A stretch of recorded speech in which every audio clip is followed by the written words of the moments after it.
ज्यांच्या कर्तृत्वातून होतंय ते सगळ्यांचेच लाडके माजी नगरसेवक सांगळे साहेब नानाविध उपक्रमांचं व लोकमानसांच्या विचारांचं जागर घडविण्याचं कार्य शिवतेज उत्कृष्ट मंडळातर्फे सातत्यानं चालू असतं.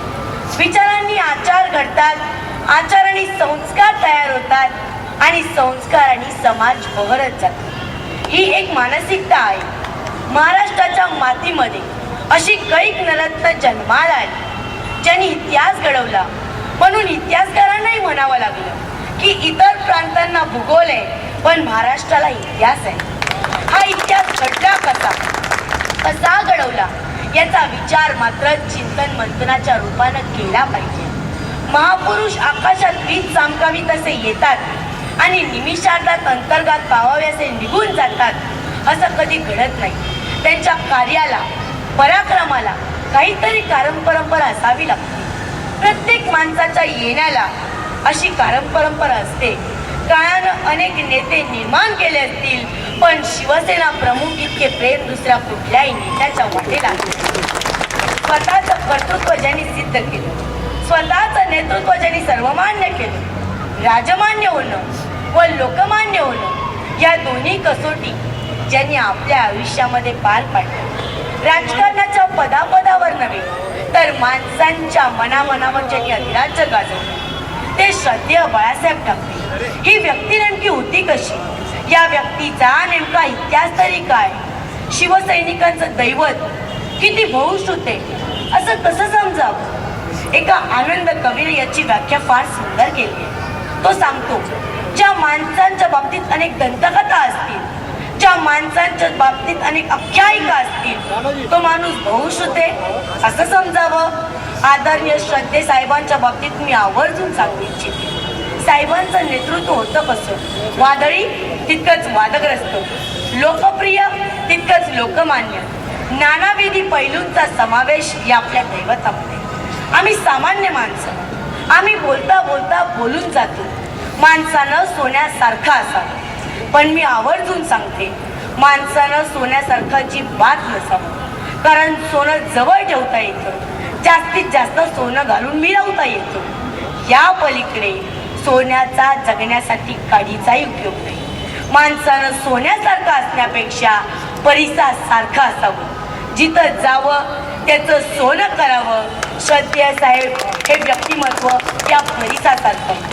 ज्या माणसांच्या जवळ गेले किंबहुना जी माणसं त्यांच्या जवळ आली त्यांनी त्यांचं सोनं करून टाकलं. ही सगळ्यात महत्वाची गोष्ट आहे. बंदुकीच्या बळावर आणि हंटरच्या जोरावर वाघांना माणसासारखं शिकवणारे काही रिंग मास्टर आपण बघितले. पण बंदुकीशिवाय आणि हंटर शिवाय माणसांना वाघासारखं जगायला एकाच वाघाने शिकवलं. ते आपल्या दैवताचं नाव आहे आदरणीय शिवसेना प्रमुख बाळासाहेब ठाकरे. ही सगळ्यात महत्वाची गोष्ट आहे. महाराष्ट्राचा ध्वज होता भगवा. संत आणि सत्ताधारी हाच भगवा ध्वज खांद्यावर घेऊन नाचत होते. वारकऱ्यांच्या आणि दारकऱ्यांच्या दिंड्यांना हाच ध्वज प्राणापलीकडे पूज्य होता. भगवा रंग हा अर्णाचा रंग, हा त्यागाचा रंग. सतीच्या सौभाग्याने, संतांच्या वैराग्याने आणि शुरांच्या रुधिराने या ध्वजाचा रंग भगवा झाला. वैभव आणि वैराग्य, सत्ता आणि सेवा यांचे आदर्श निर्माण करा म्हणून आदेश देणारा अग्नीच्या ज्वाल्यासारखा फडफडणारा ध्वज सहस्रवधी वर्षांचा तेजस्वी इतिहास आहे. खरं तर साहेबांची जडणघडण झाली तरी कशी. महाराष्ट्राच्या या समाज परिवर्तनाच्या चळवळीमध्ये साहेबांचे वडील प्रबोधनकार केशव सीताराम ठाकरे हे अग्रक्रमांकावर आघाडीवर होते. त्यांची वाणी आणि लेखणी महाराष्ट्रामध्ये अत्यंत कडक विचारांसाठी प्रसिद्ध होते. महाराष्ट्राचं अंतरंग, महाराष्ट्राचा समाज रंग ते आपल्या वाणी आणि लेखणीतून ढवळून काढून अत्यंत सडेतोड विचार, स्पष्ट आणि रोखठोक विचार ही प्रबोधनकारांची एक वेगळी शैली होती. प्रबोधन हे त्यांचं मासिक तत्कालीन काळामध्ये प्रसिद्ध आणि लोकमानसांच्या मनावर ठाव घेणार होतं.